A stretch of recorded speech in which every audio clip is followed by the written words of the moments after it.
Ayun nga, binalikan natin yung dati natin binalag at may naabutan tayong mga namimingwit dito guys. Okay, ayan. Base sa pagkausap ko sa kanila, meron daw ditong nahuhuli pero sari-saring isda. Hindi na niya sinabi kung anong klaseng isda yun guys. Nung nakaraan kasing daan natin dito, hindi natin sila na-chimpo. Pero ngayon guys, ayan sila. Ayan guys. Yung tatay nanginginig ito. Hindi na natin sila malapitan kasi para sa kanilang privacy. Ayan. Ito yung ilog na kung saan umabaw na ginawa na nilang fish pond. Ganyan kalawak. Ito naman yung guys. Ayan guys.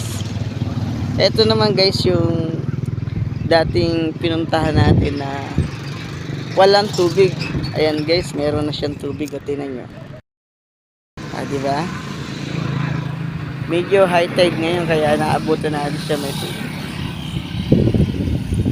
Ganito kaganda yung lugar dito. May pakinabang naman yung ilog kasi napapagkuhanan siya ng yaman tubig katulad ng mga isda. At yun naman guys, yung part na yun na tinatayuan na ng isang building, sigurado katubigan din yan dati. So ayun guys, dito ko natatapusin yung maikling video natin.